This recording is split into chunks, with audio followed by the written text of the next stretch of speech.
Hai teman-teman, selamat datang di channel artikel YouTube. Channel pertama cerita Kenshin. Kali ini admin upload lagi ya. Terima kasih.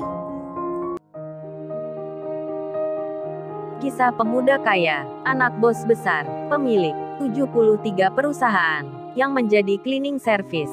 Episode 400. Kenshin yang tiba-tiba bercerita tentang restorannya Rena, kalau saat ini dalam bahaya. Diancam banyak preman, bahkan ada oknum polisi, menjadi pelindungnya, membantu preman itu. Seketika itu juga, bos besar langsung bertindak, bicara pada pengawalnya, bicara pada anak buahnya, agar mempersiapkan pertolongan, mencegah hal yang tak diinginkan.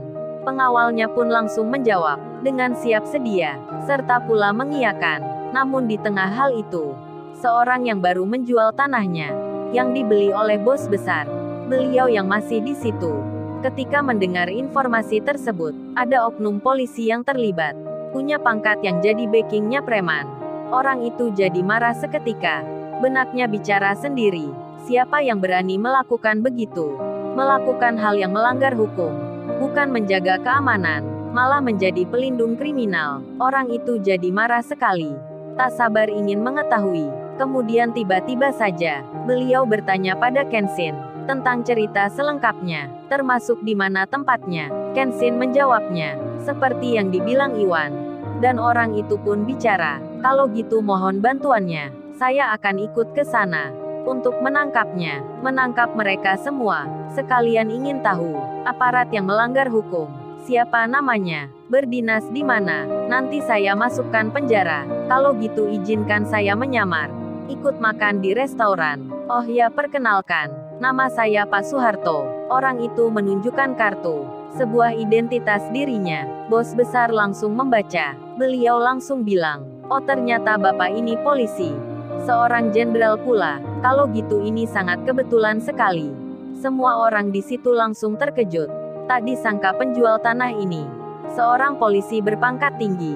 Kemudian sang jenderal itu bicara, jadi untuk masalah di restoran itu, biar saya yang menindaknya, sampai ke akar-akarnya. Dan bos besar menjawab, terima kasih kalau gitu. Berarti saya beli tanah ini, sekalian mendapat bonusnya. Kalau gitu mohon bantuannya. Bos besar bicara, dan orang itu mengiyakan. Kemudian Pak Jenderal menelpon anak buahnya, untuk segera ke alamat restoran.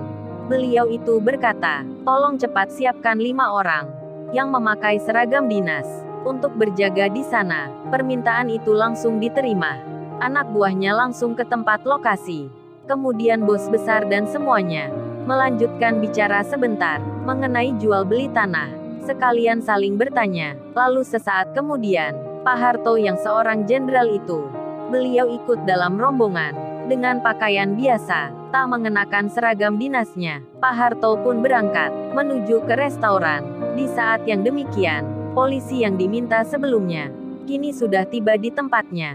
Mereka langsung berjaga di pintu pagar masuknya. Si Rena yang di dalam, serta Iwan, Ririn dan lainnya, jadi terkejut melihatnya. Tiba-tiba ada polisi di depan. Di saat yang sama itu, rombongan preman pun datang. Mereka langsung melihat polisi yang berjaga di restoran. Oleh karena hal itu, para preman itu tak jadi masuk. Mereka menunggu dan ingin tahu, ada apa yang terjadi? Kok bisa-bisanya ada beberapa polisi yang berdiri di situ? Padahal selama ini tak ada polisi dari luar yang berani mengganggu. Kemudian salah satu dari mereka langsung saja menelpon pimpinannya. Ia kemudian bertanya, gimana nih bos? Kok ada aparat keamanan di sini? Siapa mereka ini? Kok bisa melindungi restoran? Ketika dapat pemberitahuan itu, bos preman pun terkejut. Langsung saja ia menyahut, apa kalian bilang ada polisi yang berjaga? Kalau gitu tunggu saja. Kalian jangan masuk dulu. Ini aku akan teleponkan atasan polisi di sini. Kok bisa ada yang menjaga di sana? Bos preman memberitahukan, menceritakan masalah itu. Saat mendapat laporan tersebut, seorang oknum polisi berpangkat yang jadi backingnya langsung saja bicara. Kalau gitu suruh anak buahmu untuk memfoto polisi yang di situ. Saya mau tahu orang mana mereka. Hal itu pun segera disampaikan. Bos preman lalu memerintahkan pada salah satu anak buahnya agar mengambil foto polisi yang saat ini ada di restoran. Setelah didapatkan, preman itu segera mengirimkan. Singkat cerita, seorang polisi berpangkat itu bilang, "Oh ini toh rupanya, ini polisi bukan dari sini, tapi dari luar wilayah ini. Pangkat mereka masih rendah, kok berani datang ke sini tanpa izin? Biar saya ke sana mengurusnya. Akan mengusirnya, kurang ajar sekali. Berani masuk kawasan ini, tak bicara ke kantor dulu. Emang mendapat bayaran berapa?" Disuruh pemilik restoran itu. "Biar saya yang ke sana. Akan kusuruh pulang semua." Bos preman pun mengiyakan. Anak buahnya disuruh menunggu sebentar. Sampai polisi yang berjaga itu sudah diusir semua. Tak lama berselang, rombongan bos besar pun datang. Para preman melihat mobil beriringan. Tentu saja mereka mengira hanya pelanggan biasa yang masuk ke tempat makan. Padahal bersamaan itu, ada banyak polisi menyamar anak buahnya sang jenderal yang juga datang ke situ. Memakai baju biasa, kedatangan bos besar pun langsung disambut dengan begitu hangat dan meriahnya. Si Rena jadi terkejut. Ia tak menyangka sekali ada tamu penting yang datang. Begitu banyak pula, sampai si Rena lupa akan masalahnya saat ini. Si Rena begitu nervousnya, deg-degan sekali jantungnya. Tiba-tiba seperti ini, dan dengan segera disuruh pegawainya mempersiapkan tempat terbaik serta menu makanan yang enak. Si Rena nampak bingung. Karyawannya juga sama, harus sibuk menyiapkan. Dan Kaori, yang berada di belakang bersama Kenshin. Akhirnya Kaori mengetahui, kalau ternyata yang punya restoran ini, bukan Mbak Rena yang biasanya, tapi si Rena yang punya Lamborghini. Kaori pun langsung bicara, "Pantas aja say kamu betah tinggal di kota ini. Ternyata ada Mbak Rena yang ini. Aku kira tadi Mbak Rena teman sekolah kamu. Tapi nyatanya begini." Kenshin langsung menjawab, "Duh kamu Kaori, udah jadi istriku gini, masih cemburu aja. Jangan gitu Kaori, jangan berpikir yang aneh-aneh. Masa punya istri secantik kamu? Aku masih cari yang lain." Kaori menyahut, "Ya barangkali aja say, namanya juga ada kesempatan. Kali aja kamu manfaatkan." Kenshin pun bilang, "Bisa aja istriku ini. Kalau gitu ayo Kaori masuk ke dalam. Apa kamu nggak lihat di luar itu? Ada sekali banyak preman." Ternyata benar kata Iwan, restoran ini dalam bahaya. Kaori menjawab, "Iya say banyak sekali ya. Aku sampai takut melihatnya. Untung tadi kita bertemu orang itu. Tak disangka banget ya. Bapak itu jenderal polisi. Jadi kita di sini aman say." Kenshin pun bicara, "Ayo Kaori kita makan. Itu sudah disiapin semua." Kaori menyahut, "Suapin aku ya nanti. Aku capek nih gak bisa makan sendiri." Kenshin menjawab, "Dasar istriku ini manja sekali. Di sini kan banyak orang. Iya kalau kita di rumah, itu nggak mengapa. Aku suapin kamu. Kalau di sini kan tempat yang umum. Entar kita malah jadi perhatian. Dilihat banyak orang." Kaori bicara, "Kan itu nggak mengapa say. Lagian kita kan udah menikah." Kenshin menyahut, "Iya nggak mengapa Kaori. Tapi ini kan ada ayahku. Ada ayahmu. Ada Pak Michael. Serta banyak lagi lainnya. Masa kamu nggak malu? Udah dewasa minta disuapin." Kaori pun bilang, "Iya deh aku mengerti. Kan aku cuman bicara aja."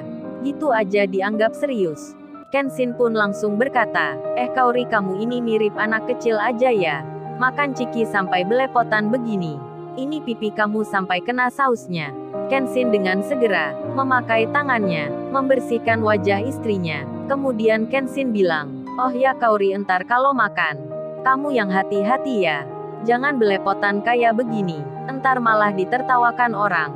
Kenshin bercanda menggoda Kaori. Kaori langsung menjawab, "Enak aja say kamu bilangnya. Emang siapa yang mirip anak kecil? Pasti itu alasan kamu ya. Pingin pegang aku ini." Kenshin menyahut, "Masa pegang istri pakai alasan segala? Kamu ada-ada aja." Kaori pun tersenyum. Lalu setelah hal itu, mereka masuk ke dalam. Si Rena langsung melihatnya. Di saat yang demikian, seorang polisi berpangkat, yang jadi backingnya preman, sudah tiba di depan restoran. Dan dengan segera, menghampiri polisi yang berjaga, beliau itu langsung bilang, dengan menunjukkan pangkatnya, orang itu berkata, "Hei kalian, kenapa jaga di sini tanpa izin dulu? Ini wilayah perintah saya. Apa kalian sudah bosan jadi polisi?